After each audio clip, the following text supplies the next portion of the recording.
Hello friends, कैसे हो आप सभी। एजुकेटिव योगिता चैनल में आपका बहुत बहुत स्वागत है। आज हम टॉपिक करेंगे आईएमएफ के फंक्शंस और उनके लैंडिंग इंस्ट्रूमेंट्स। फर्स्ट पार्ट पहले ही बना चुकी हूँ, ये सेकंड पार्ट है। चलिए स्टार्ट करते हैं।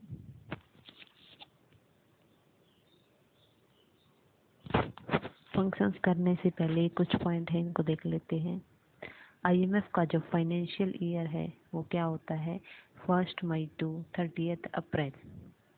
वैसे ज़्यादातर इंस्टीट्यूशंस का फाइनेंशियल ईयर 1 अप्रैल टू 31 मार्च होता है, लेकिन आईएमएफ का फाइनेंशियल ईयर 1 मई टू 30 अप्रैल होता है।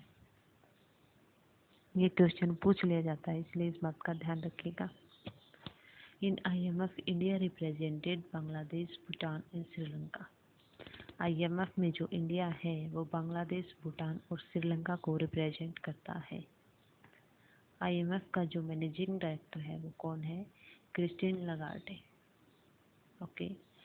और जो आईएमएफ है वो सिर्फ शॉर्ट टर्म लोन ही देता है मेंबर कंट्रीज को। IMF give short term loan to member countries, यानी कि आईएमएफ सिर्फ शॉर्ट टर्म लोन ही देता है मेंबर कंट्रीज को। लॉन्ग टर्म लोन है जो वर्ल्ड बैंक देता है। चलिए फंक्शन स्टार्ट करते हैं।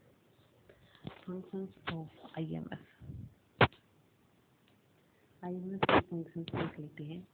डिटरमाइन एक्सचेंज रेट, विनिमय दर को निर्धारित करना, यानी कि आईएमएफ का एक काम है एक्सचेंज रेट को निर्धारित करना, लेकिन अब एक्सचेंज रेट का डिटरमाइन आईएमएफ नहीं करता है, बल्कि डिमांड एंड सप्लाई पर ही डिपेंड है।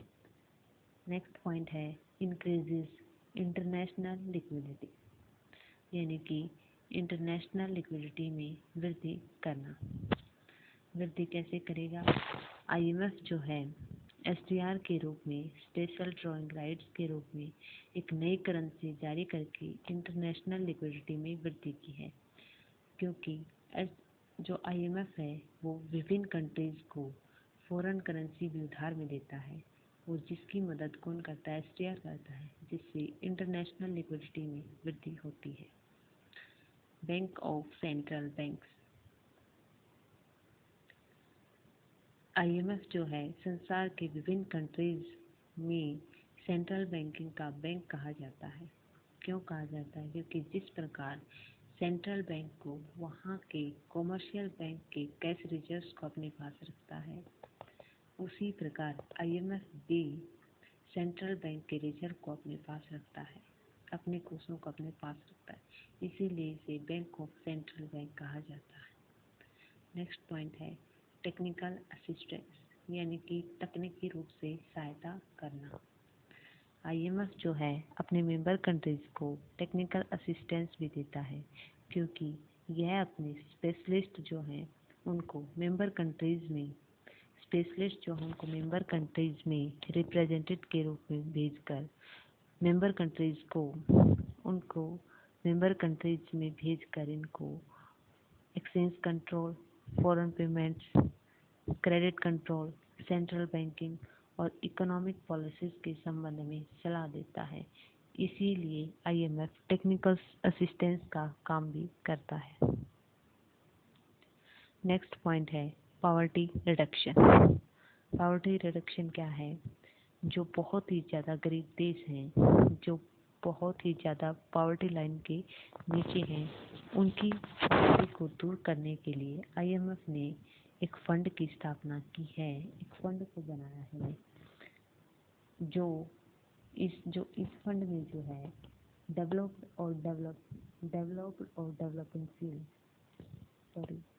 डेवलप्ड कंट्री है उनसे धन प्राप्त करता है। जो इंडिया है वो भी इसमें एक शामिल है, वो भी पॉवर्टी रिडक्शन जो फंड है उसमें लगभग $1 मिलियन की सहायता देता है, हेल्प करता है।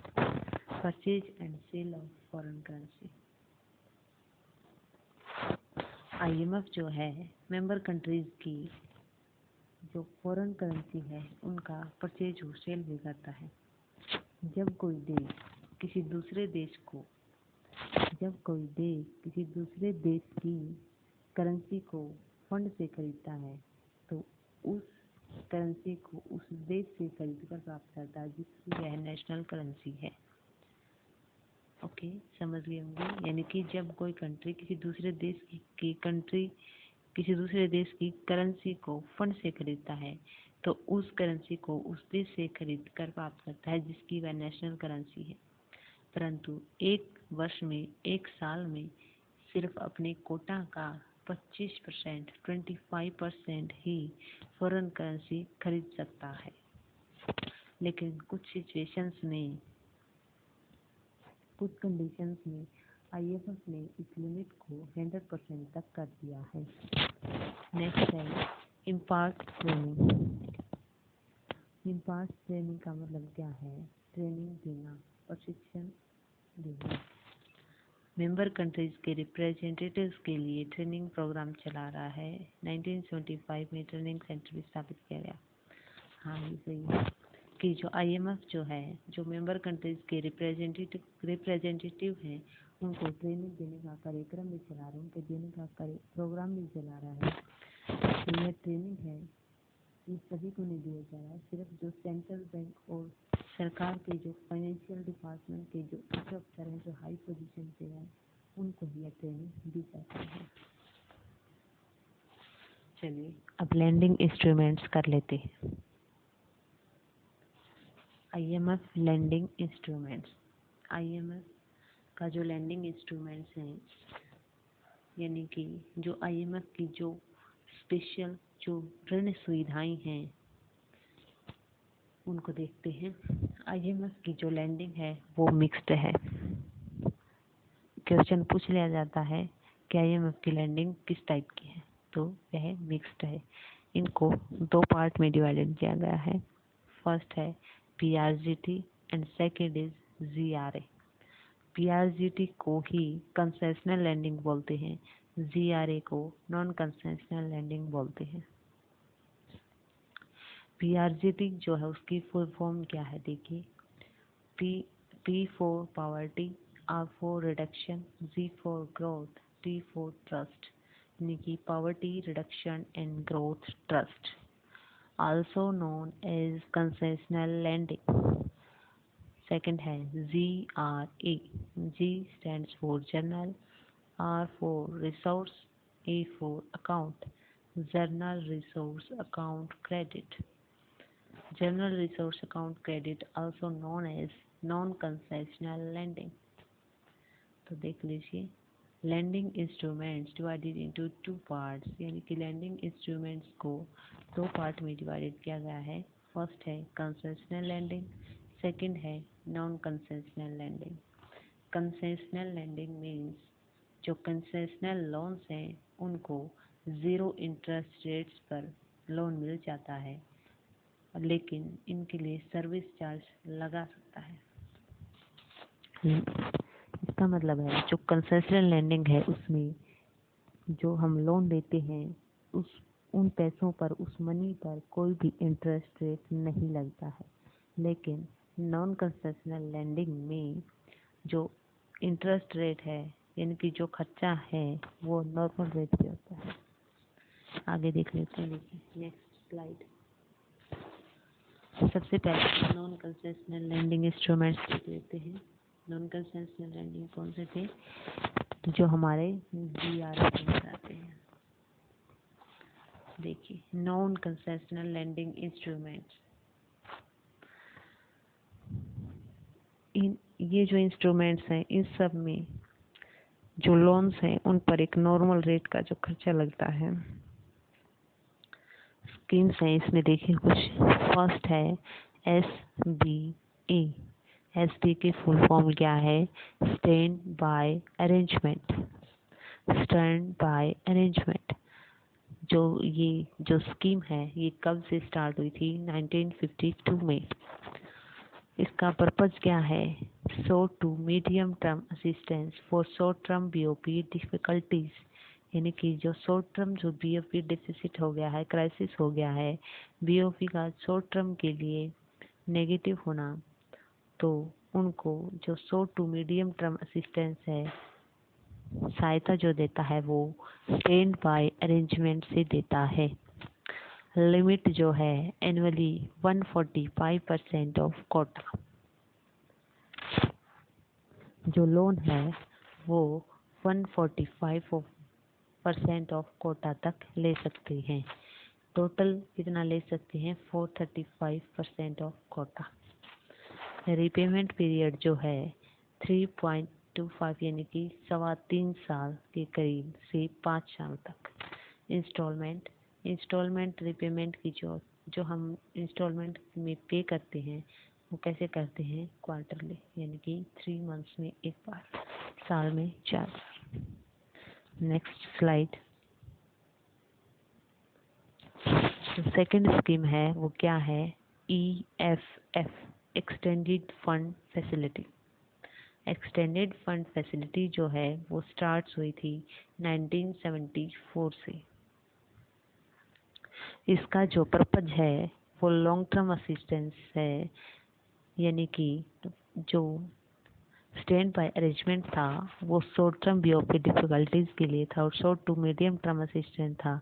लेकिन एक्सटेंडेड फंड फैसिलिटी में लॉन्ग टर्म असिस्टेंस सहायता की जाती है for long term BOP difficulties, यानी कि जिनका बीओपी डेफिसिट या बीओपी नेगेटिव लॉन्ग टर्म तक चलता रहता है, लंबे समय तक चलता रहता है, तो उनकी सहायता के लिए स्कीम चलाई गई है।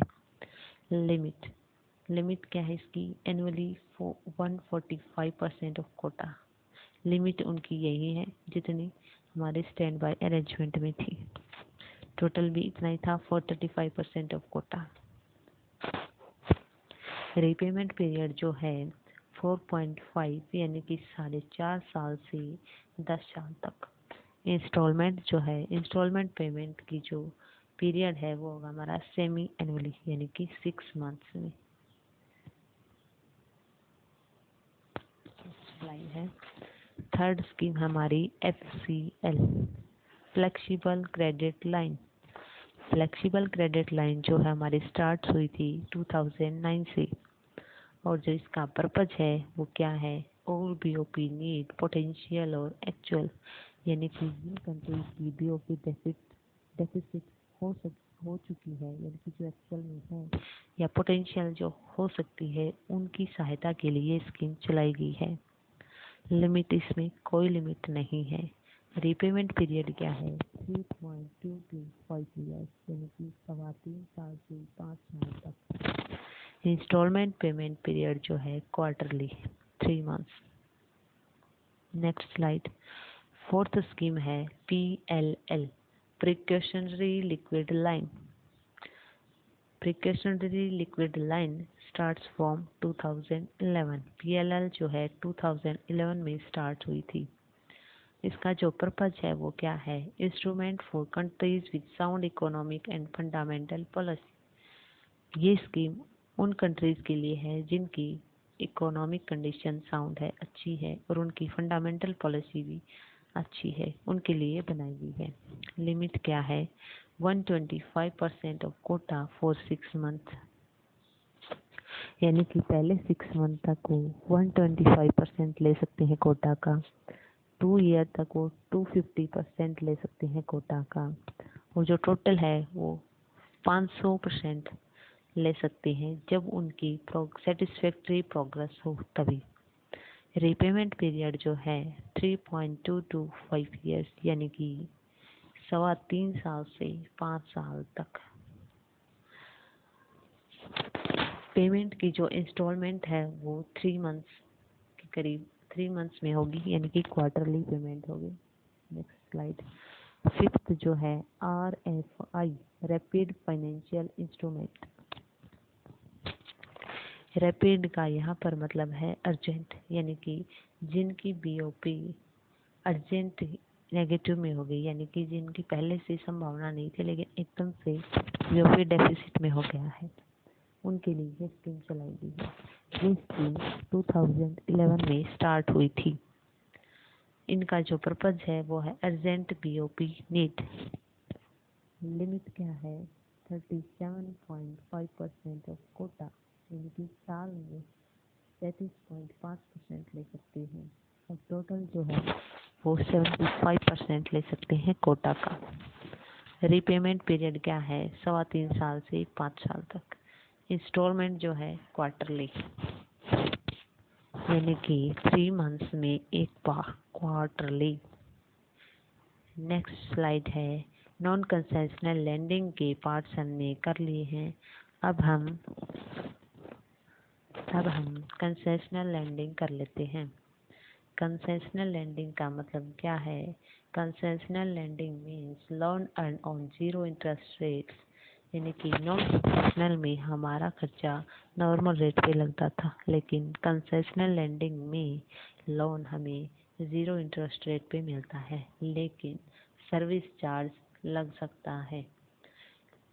यह कंसेशनल लैंडिंग जो है ये लो इनकम कंट्रीज के लिए है जो कंसेशनल टर्म्स पे लोन ले सकते हैं। फैसिलिटी जो है वो PRGT के अंडर होगी। जो अभी हमने 5 स्कीम की वो फैसिलिटीज GRA के अंडर हैं। कंसेशनल लैंडिंग जो है वो 2009 में स्टार्ट हुआ, रिफॉर्म्ड हुआ 2010 में, रिफाइनमेंट हुआ 2013 में। कंसेशनल लैंडिंग जो फैसिलिटी है ये LIC यानी कि लो इनकम कंट्रीज के लिए है।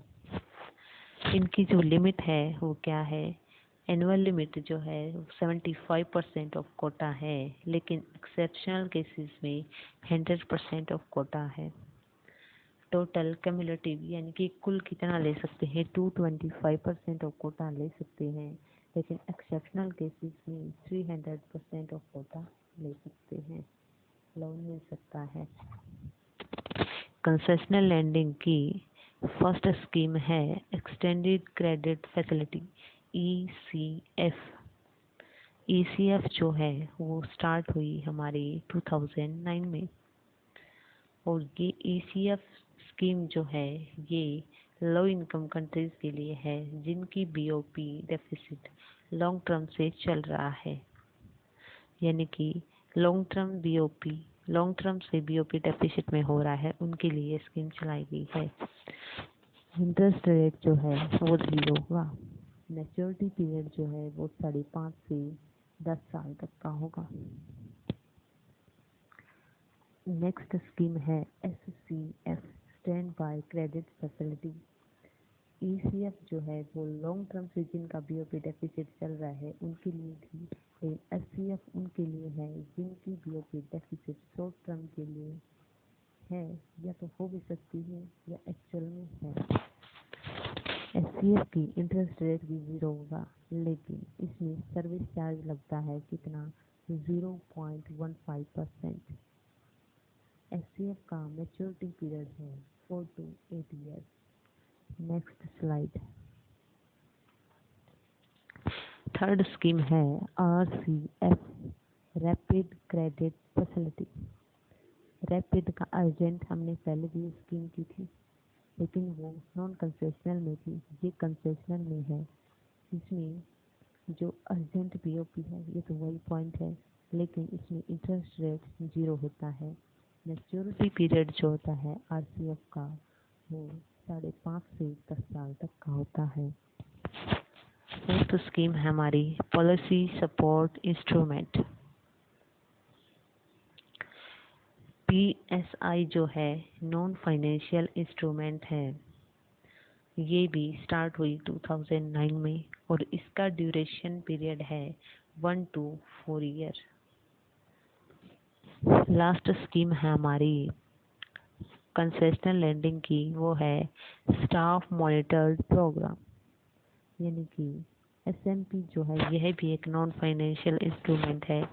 ये भी स्टार्ट हुआ हमारा 2009 में, और इसका ड्यूरेशन पीरियड जो है 6 मंथ to 18 मंथ है। PSI